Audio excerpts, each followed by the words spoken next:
వాక్యం చదువుకుందాం. 2వ దినవృత్తాంతాల గ్రంథము, పేజ్ నెంబర్ 383 అండి. 2వ దినవృత్తాంతాల గ్రంథము 29వ అధ్యాయం, పేజ్ నెంబర్ 383. 2వ దినవృత్తాంతాల గ్రంథము 29వ అధ్యాయము 27 నుండి 30 వరకు ఉన్న దేవుని యొక్క వాక్యమును చదువుకుందాం. 29వ అధ్యాయం 27 నుండి 30 వచనాలు చదువుకుందాం. బలిపీఠం మీద దహన బలులు అర్పించుడని హిజ్కియా ఆజ్ఞాపించెను. దహన బలి అర్పణ ఆరంభమొగటతోనే బోరలు ఊదుటకును ఇశ్రాయేలు రాజైన దావీదు చేయించిన వాద్యములను వాయించుటకును యెహోవాకు స్తుతిగానము ఆరంభమాయెను. అంతసేపును సర్వ సమాజము ఆరాధించుచుండెను. గాయకులు పాడుచుండిరి, బోరలు ఊదువారు నాదము చేయుచుండిరి. దహన బలి అర్పణ సమాప్తమగు వరకు ఇది అంతయు జరుగుచుండెను. వారు అర్పించుట ముగించిన తర్వాత రాజును అతనితో కూడున్న వారందరూ తమ తలలు వంచి ఆరాధించిరి. దావీదును దీర్ఘదర్శియగు ఆసాపును రచించిన శ్లోకములను ఎత్తి యెహోవాను స్తుతించుడని రాజైన హిజ్కియాయును అధిపతులను లేవీయులకు ఆజ్ఞాపింపగా వారు సంతోషముతో స్తోత్రములు పాడి తల వంచి ఆరాధించిరి. ప్రార్థన. దయగల మా తండ్రి, మీకు అనేక వందనం చెల్లిస్తున్నాం. మీ యొక్క మహాకృపను బట్టి గతించిన కాలమంతా మమ్మల్ని, మా కుటుంబాలను, హెర్మోన్ సంఘమును, మరి కుటుంబాలను మీ యొక్క రెక్కల చాటున భద్రపరిచి ఆరోగ్యవంతులుగా క్షేమము అనుగ్రహించి ఈ దినము మీ పునరుద్ధాన దినముగా మేము ఆరాధించుటకు మీ సన్నిధికి నడిపించినందుకు మీకు వందనములు. నా ప్రభువా, ఈ సమయంలో మీ యొక్క వాక్కులు మేము ధ్యానిస్తూ ఉండగా మీరు సిద్ధపరిచిన జీవాహారము మాకందరికీ కూడా అనుగ్రహించమని ప్రార్థిస్తూ ఉన్నాం. దేవా, ప్రతి చీకటి అంధకార శక్తులు పాతాళమందు బంధించమని ప్రార్థిస్తున్నాం. మీ యొక్క పరిశుద్ధాత్మ శక్తి చేత మమ్మల్ందరినీ తాకి మీ యొక్క వాక్కులు స్వేచ్ఛగా సమృద్ధిగా మా మధ్యన మీరే విడుదల చేయమని యేసు నామమున ప్రార్థించి వేడుకొంచున్నాం తండ్రి, ఆమేన్. ఇక్కడ 2వ దినవృత్తాంతాలు మనం 29వ అధ్యాయంలో మనం చదువుకున్నామండి. ఇక్కడ ఒక రాజుగారిని మనం చూస్తూ ఉన్నాం. ఎవరండి ఆ రాజుగారు? హిజ్కియా రాజుగారు. ఈ హిజ్కియా రాజు యొక్క జీవితాన్ని ఒక్కసారి మనం చూసినట్లయితే మనం 29 2వ వచనములో ఏముందండి? 2వ లైన్లో యెహోవా దృష్టికి యథార్థముగా ప్రవర్తించెను. సో ఈ రాజు యొక్క క్యారెక్టర్ ఎలాంటి వాడు అంటే, దేవుని యొక్క వాక్యం ఏం చెప్తుందంటే యథార్థముగా ప్రవర్తించినట్లుగా మనము చూస్తూ ఉన్నాం. సో ఇతను రాజు అయ్యేసరికి ఇతని వయస్సు ఎంత అండి? స్టార్టింగ్లో ఉంది 29 సంవత్సరములు. యాక్చువల్గా 29 సంవత్సరాలు అంటే పెద్ద మెచ్యూరిటీ ఉండదు. ఒక కుటుంబాన్ని నడిపించగలిగే సామర్థ్యమే కష్టము. అంటే ఇతను ఆ ఏజ్లో ఒక దేశాన్ని పాలించేవారిగా ఉన్నారు. కానీ ఆయన ఎలాంటి వారటండి? యథార్థ హృదయముగా జీవిస్తూ ఉన్నారు. అయితే ఇతని తండ్రి యొక్క పరిస్థితి మనము చూస్తే, హిజ్కియా తండ్రి పేరు ఎవరండి? 28వ అధ్యాయంలో ఉంటుంది. ఆహజు. మనం స్టార్టింగ్ చూస్తే ఆహజు అనే అతను హిజ్కియా యొక్క తండ్రి. ఇతని ప్రవర్తన ఎలాంటిదంట? ఫస్ట్ వర్స్లో లాస్ట్ లైన్ అండి, యెహోవా దృష్టికి యథార్థముగా ప్రవర్తింపలేదు. సో ఇతని గురించి 28వ అధ్యాయం అంతా కూడా మనం చూసినట్లయితే ఇతని యొక్క జీవితము చాలా భయంకరముగా ఉన్నట్లుగా మనము చూస్తూ ఉన్నాం. మరి తండ్రికి కుమారునికి ఎంత తేడా ఉందండి? తండ్రి ఏమో యథార్థంగా లేడు. ఇంకా అతను ఏం చేశాడంట, మనం ఇవన్నీ చూడడానికి టైం లేదు, కానీ అతను ఎంతో భయంకరంగా 3-4 వచనాల్లో మనం చూస్తూ ఉన్నాం.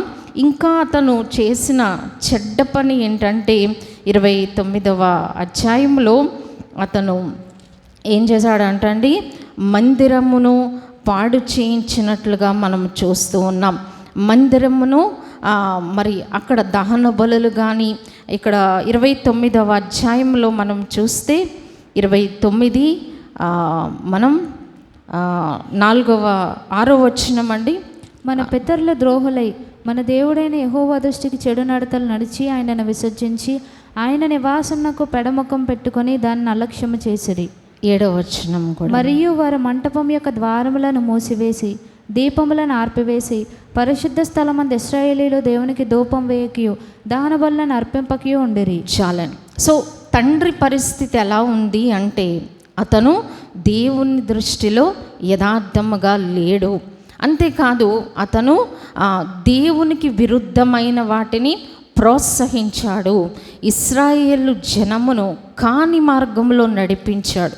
ఇంకా ఏం చేశారంటండి, వాళ్ళు మందిరాన్ని అలక్ష్యము చేశారు. ఇంకేం చేశారంట, మందిర ద్వారములను మూసివేశారు. ఇంకేం చేశారండి, దహన బలులు అర్పించినట్లుగా మనం చూస్తూ ఉన్నాం. అంటే మరి దహన బలి అంటే ఏంటండి, దహన బలిపీఠము అంటే బలిపీఠం దేనికి ఉపయోగిస్తారు, బలులు అర్పించడానికి ఉపయోగిస్తారు. అంటే పూర్వకాలము ధర్మశాస్త్ర కాలంలో బలిపీఠం, ఇప్పుడు బలిపీఠం ఏంటండి, మన హృదయమే ఆయనకు బలిపీఠం. అంటే మనము చేసే ప్రార్థనలు, మనము చేసే స్తుతులు, మనము చేసే విజ్ఞాపనలు, మనము చేసే యాచనలు ఈ బలిపీఠం ద్వారా జరుగుతాయి. అందుకే పేతురు భక్తుడు ఏమన్నారంటే, మీ హృదయములలో క్రీస్తును ప్రభువుగా ప్రతిష్ఠించుకొనుడి. ఏమంటున్నారండి, మన హృదయములో క్రీస్తును, అంటే ప్రభువు అంటే ఏంటండి, ఆయనకి టోటల్ పవర్, అథారిటీ అన్నమాట. సో మన హృదయములో ఆయనను ప్రభువుగా ఏం చేయాలంట, మనం ప్రతిష్ఠించుకోవాలి. ప్రతిష్ఠించుకున్న మనం ఏం చేయాలి, మన హృదయం అనే ఆ యొక్క బలిపీఠం మీద మన ప్రార్థనలు, మన స్తుతులు దేవునికి అందించవలసిన వారంగా ఉన్నాం. కానీ ఈ ఆహజు పరిస్థితి మనం చూస్తే, అతను ఏం చేశాడండి, మరి మందిరాన్ని మూసివేశాడంట, బలులు అర్పించినట్లుగా మనము చూస్తున్నాం. కానీ తండ్రి తన మరణ పర్యంతం దేవునికి విరోధంగా నడిచాడు. కానీ కుమారుడు ఏం చేశారండి, హిజ్కియా భక్తుడు దేవునికి అనుకూలముగా నడిచారు. అంతేకాదు ఆయన రాజ్యము అధికారంలోనికి రాగానే మొట్టమొదట ఆయన ఏం చేశారంటండి, 29 వచనంలో, అతడు తన ఏలుబడి యందు మొదటి సంవత్సరము మొదటి నెలను యెహోవా మందిరపు తలుపులను తెరచి వాటిని బాగు చేసి. చాలండి. ఏం చేశారండి ఈయన, మొదటి సంవత్సరము మొదటి నెలని తలుపులు తీయించారు, మందిరమును బాగు చేశారు. బాగు చేసి ఆయన ఏం చేశారటండి, మనం చదువుకున్న 29-27వ వచనములో బలిపీఠం మీద దహన బలులు అర్పించినట్లుగా మనము చూస్తూ ఉన్నాం. సో ఈ దినం మన టాపిక్ ఏంటంటే, మన బలిపీఠము ఎలాగూ ఉన్నది. ఈ హిజ్కియా గారు ఏం చేశారండి, పాడైన బలిపీఠమును, తన తండ్రి పాడు చేయించిన బలిపీఠమును ఇతను బాగు చేసి తిరిగి ఆ బలిపీఠమును రిస్టోర్ చేశారు, దాన్ని రెన్యూ చేశారు, దాన్ని రివైవ్ చేసి దాని మీద ఏం చేశారండి, దహన బలులు అర్పించారు. సో ఈ విధంగా అర్పించటం వలన హిజ్కియా జీవితంలో జరిగిన మేలు ఏంటి అని మనం చూస్తే, ఇదే 29 మనం 30వ వచనంలో మనము చూస్తే, దావీదు 30వ అధ్యాయం 20వ వచనం అండి, 30-20. యెహోవా హిజ్కియా చేసిన ప్రార్థన అంగీకరించి జనులను స్వస్థపరచెను. చాలండి. ఇదంతా కూడా మనం ధ్యానించినట్లయితే, అతను మందిరాన్ని బాగు చేయించడం, దహన బలులు అర్పించడం, ఇవన్నీ చేసిన తర్వాత దేవుడు ఏం చేశారంటండి, హిజ్కియా ప్రార్థన అంగీకరించారు. అలాగే 27వ వచనంలో లాస్ట్ లైన్లో కూడా ఉంది, వారి ప్రార్థన పరిశుద్ధ నివాసమునకు చేరెను. ఎవరి నివాసానికండి? దేవుని యొక్క నివాసానికి చేరినట్లుగా మనం చూస్తున్నాం. అంటే మన ప్రార్థనలు దేవుని దగ్గరికి వెళ్ళాలి అంటే ఏముండాలండి? ఛానల్ ఏముండాలి?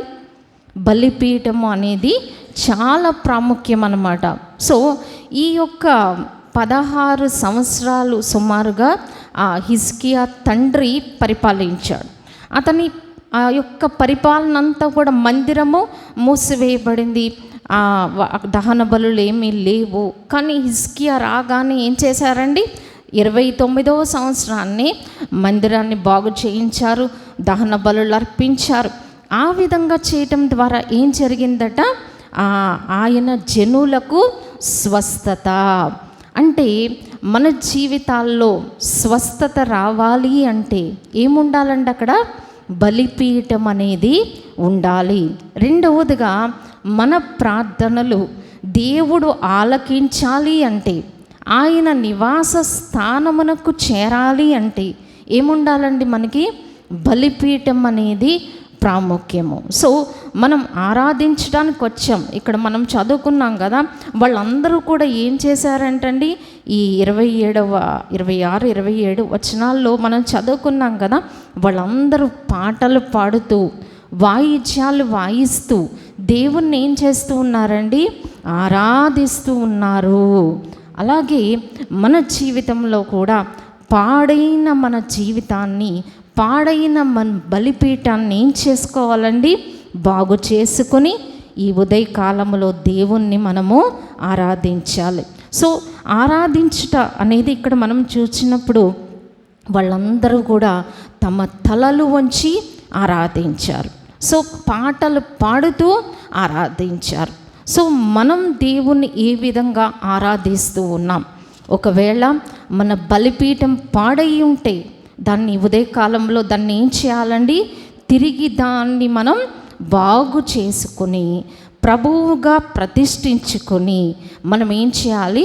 బలిపీఠం మీద ఆ దేవునికి దహన బలులు అంటే ఏంటండి? ఇక్కడ మన ఆరాధనే, విరిగిన మనస్సే దేవునికి ఇష్టమైన బలులు. సో మనం దేవుని పట్ల నిజమైన కృతజ్ఞతతో మన బలిపీఠం పైన దేవునికి బలులు అర్పించినప్పుడు ఏం చేస్తామండి? దేవుడు స్వస్థత ఇచ్చారు.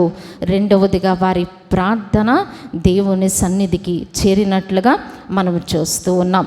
సో ఈ బలిపీఠం గురించి కొంచెం మనం ధ్యానించినప్పుడు మొట్టమొదటిగా ఈ బలిపీఠము ఎవరు కట్టారంటారు? ఎవరు కట్టారండి? నోవహు గారు బలిపీఠమును కట్టినట్లుగా మనం చూస్తూ ఉన్నాం. ఆదికాండంలో మనము ఒక వచనం చదువుకుందామండి. ఆదికాండము 11వ అధ్యాయము, ఆదికాండము 11వ అధ్యాయము 8వ అధ్యాయము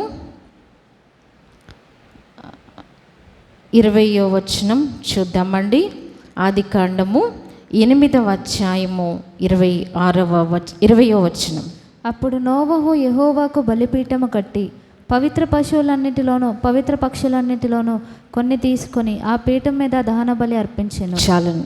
ఇక్కడ మనము చూసినట్లయితే నోవహు భక్తుడు ఆయన ఓడల్లో నుంచి వచ్చిన తర్వాత చేసిన మొట్టమొదటి పని ఏంటండి? దేవునికి బలిపీఠము కట్టారు. సో మనకు దేవుని యొక్క బలిపీఠం మనలో ఉన్నదా? ప్రార్థించే అనుభవం మనకున్నదా? బలిపీఠము మనకున్నదా? సో ఈయన బలిపీఠము కట్టి ఏం చేశారండి? పవిత్రమైన వాటిని అర్పించారు. మనము కూడా పవిత్రమైన పెదవులతో ఆయనను ఆరాధించాలి. సో మన పాప స్థితిని దేవుని దగ్గర ఒప్పుకొని ఈ ఉదయకాలంలో పవిత్రమైన పెదవులతో, పవిత్రమైన హృదయముతో ఆయనకు దహన బలులు మనము అర్పించాలి. సో అలాగూ చేసినప్పుడు ఏం జరిగిందంటండి? యెహోవా ఇంపైన సువాసన ఆఘ్రాణించి. సో మనం ఎప్పుడైతే మన బలిపీఠాన్ని రిస్టోర్ చేసుకుంటామో, వారమంతా మన బలిపీఠం ఎలా ఉందో, సో దాన్ని అంతటినీ కూడా ఆదివారము ఈ బలిపీఠం అనేది దేవుణ్ణి మనల్ని కనెక్ట్ చేయడానికి, ఆయనతో సంబంధం కలిగి ఉండడానికి ఇదొక ఛానల్ అన్నమాట. సో ఈ యొక్క బలిపీఠం అనేది దేవునితో మనం మాట్లాడే అవకాశము కలుగు చేసేది. కాబట్టి దీన్ని ఏం చేయాలట, మనం దాన్ని బాగు చేసుకోవాలి. ఒకవేళ పాడైపోతే బాగు చేసుకొని, మరి ఆ విధంగా చేసినప్పుడు ఈ ప్రభువారు ఏం చేశారంటండి, ఇంపైన సువాసన ఆఘ్రాణించినట్లుగా మనం చూస్తూ ఉన్నాం. అప్పుడు ప్రభువారు ఏం చేశారటండి, 21వ వచనం సెకండ్ లైన్లో, ఇక మీదట నరులను బట్టి భూమిని మరలా శపించను. సో మన జీవితాల్లో ఏ శాపములు ఉన్నాయో ఆ శాపముల నుండి విడుదల పొందడానికే ఈ యొక్క బలిపీఠము. ఈ బలిపీఠమును మనం మరి దేవునిని కొరకు మనం వాటిని సిద్ధపరిచి వాటి మీద పవిత్రముగా మనం ఆరాధించినప్పుడు, ఈ ఆరాధన మనల్ని ఏం చేస్తుందండి, దేవునికి ఇంపైన సువాసనని ఇస్తూ ఆ శాపము నుంచి ఆ యొక్క విడుదలను మనకు కలుగు చేసేది ఈ యొక్క ఆరాధన కార్యక్రమం. సో దేవుణ్ణి ఆరాధించడానికి వచ్చిన మనము ఈ బలిపీఠాన్ని మనం రిస్టోర్ చేసుకుని ఆయనకు బలులు అర్పించినట్లయితే, నిజమైన ఆరాధన మనము ఆయనకు చేయగలిగినట్లయితే ఏమి నుంచి విడుదల వస్తుందండి, శాపము. దేవునికి కోపం వచ్చి ఏం చేశారు, ఆ యొక్క సృష్టి అంతటినీ కూడా నాశనం చేశారు. సో ప్రభువారు ఏమంటున్నారు, నేను మరలా శపించను. అందుకని యెషయా గ్రంథంలో కూడా ఉంటుంది, మరలా నీపై కోపించను. అంటే దేవుని యొక్క కోపాన్ని చవిచూసిన మనం, దేవుని కవిదేలుగా ఉండి ఆయన కోపాన్ని చవిచూస్తున్న మనం ఆరాధన చేయటం ద్వారా ఏం చేయగలం, దేవుని యొక్క కోపము నుండి మనము తప్పించుకోగలం. అందుకే ఇక్కడ ఏమంటున్నారు, నేను మరలా శపించను. ఇప్పటి వరకు మనం 3 అంశాలు చూసాం. మొదటిది ఏంటండి, బలులు అర్పించినప్పుడు స్వస్థత కలిగింది, దేవుడు ప్రార్థన ఆలకించారు. మూడవది ఏంటండి, మరలా కోపించను. అంటే ఆ శాపము నుంచి మనకు విడుదల కలుగు చేసేదే ఆరాధన. సో 4వదిగా మనం చూసినప్పుడు 2వ సమూయేలు గ్రంథము 24వ అధ్యాయం 25వ వచనం అండి. 2వ సమూయేలు గ్రంథము 24వ అధ్యాయము, పేజ్ నెంబర్ 276 అండి. 2వ సమూయేలు 24వ అధ్యాయం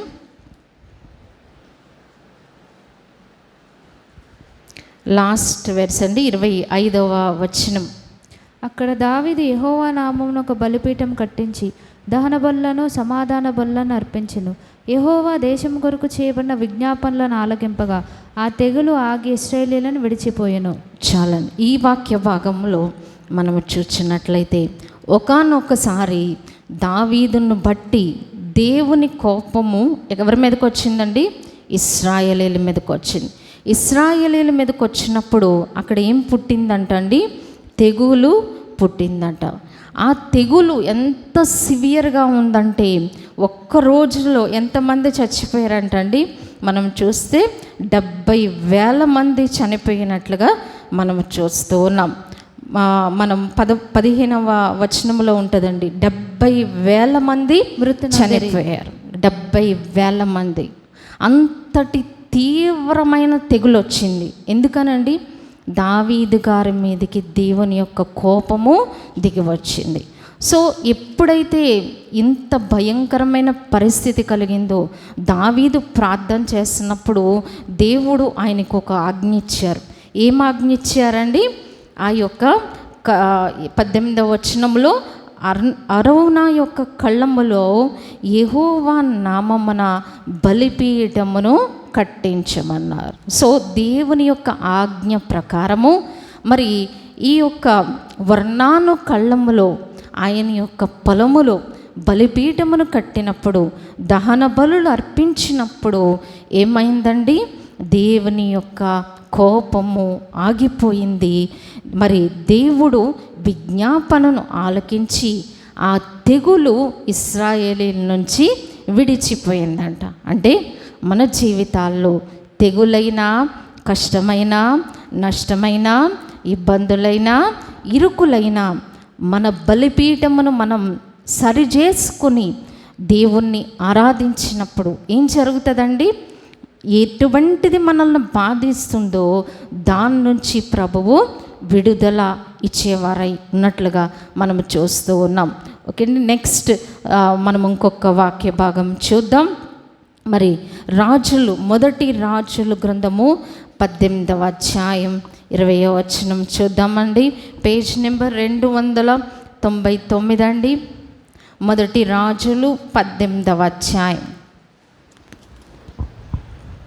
మొదటి రాజులు 18వ అధ్యాయం పేజ్ నెంబర్ 299 అండి.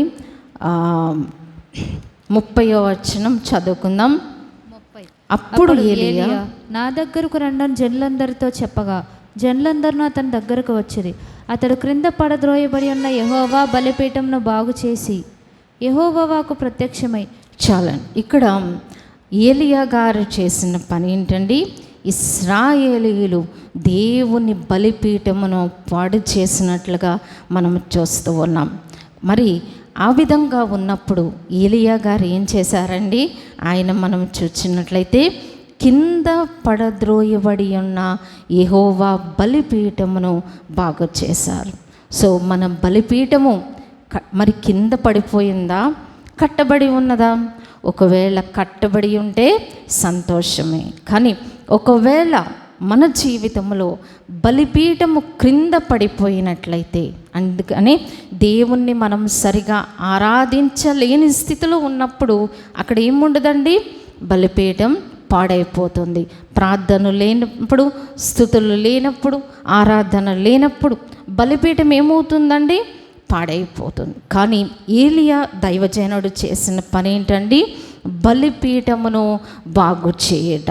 సో ఆరాధనకు చేరి వచ్చిన మనం దేవునికి దహన బలులు అర్పించకపోవడం ఏం చేయాలండి? మన బలిపీఠమును బాగు చేసుకోవాలి. అంటే మనం దేవునికి గత వారమంతా ఏ విషయాల్లో అవిధేయులుగా ఉన్నామో, అక్రమంగా ఉన్నామో వాటిని దేవుని దగ్గర మనం ఏం చేయాలండి?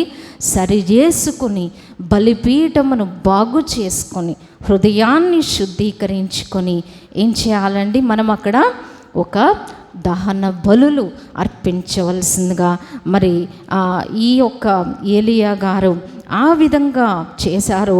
అప్పుడు ఏం జరిగిందంటే 38వ వచనంలో అతడు ఇలాగున ప్రార్థన చేయుచుండగా యెహోవా అగ్ని దిగి వచ్చినట్లుగా మనము చూస్తూ ఉన్నాం. మనము కూడా దేవునికి బలులు అర్పించడానికి, ఆరాధన అర్పించడానికి చేరి వచ్చిన మనం మన బలిపీఠము ఎలాగూ ఉన్నది ఈ ఉదయ కాలంలో? ఒకవేళ బలిపీఠం పాడైతే బలిపీఠం ఏం చేయాలండి? తిరిగి మనం కట్టుకోవాలి. ఒకవేళ బలిపీఠం కింద పడిపోతే ఏలియా గారు ఏం చేశారండి? దాన్ని బాగు చేశారు. సో మనము కూడా బాగు చేసుకోవాలి.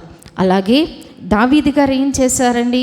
వర్ణాను కళ్ళములో బలిపీఠమును కట్టారు. ఒకవేళ ఇంతవరకు మన జీవితంలో బలిపీఠం లేదేమో, స్టిల్ దేవుడు మనకి అవకాశం ఇచ్చారు. కాబట్టి ఈ ఉదయ కాలంలో బలిపీఠము కట్టుకుందాం, బలిపీఠము బాగు చేసుకుందాం. సో మనం ముగించిపోయే ముందు ఒక్కసారి మనం ఏం చెప్పుకున్నామండి? దినం బలిపీఠం గురించి చెప్పుకున్నాం. బలిపీఠం అంటే ఏంటండి? మన హృదయమే ఆయనకు బలిపీఠము. సో ఈ బలిపీఠం అంటే ఏంటండి? దేవుడు మనతో మాట్లాడడానికి ఉన్న ఛానల్ అన్నమాట. ఒకసారి ఆ వాక్య భాగం కూడా చూద్దామండి.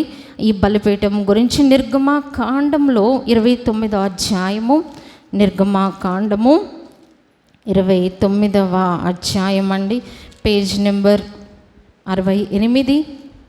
నిర్గమాకాండము 29వ అధ్యాయం 70వ పేజీ అండి.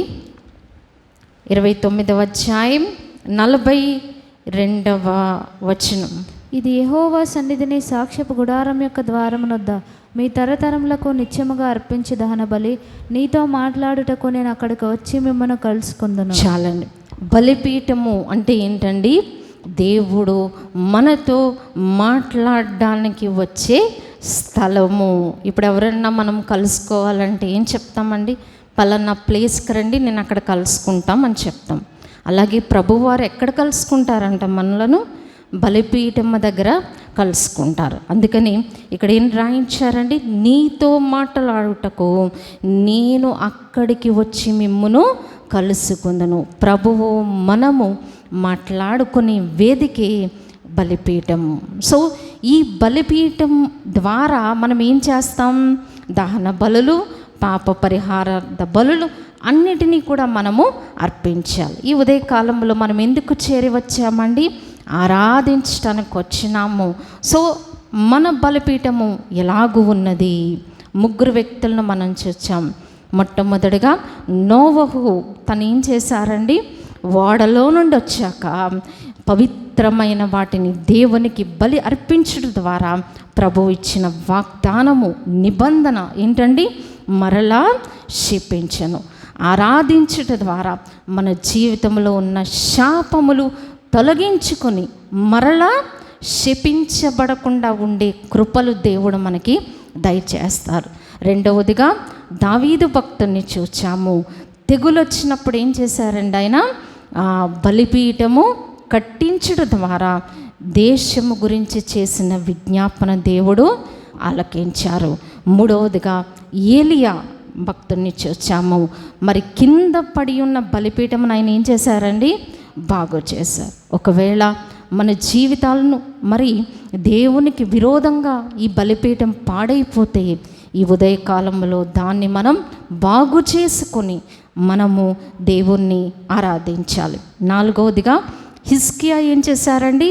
తండ్రి పాడు చేసిన బలిపీఠాన్ని ఆయన తిరిగి బాగు చేశారు. మందిరము ఓపెన్ చేయించారు, దహన బలులు అర్పించారు. అప్పుడు ఏమైందండి? జనులను దేవుడు స్వస్థపరిచారు. అంటే ఆరాధించట ద్వారా ఆత్మీయంగా, మానసికముగా, శారీరకముగా దేవుడు స్వస్థతను దయచేస్తూ ఉంటారు. అంతేకాదు వారి ప్రార్థన ఎక్కడికి వెళ్ళిందండి?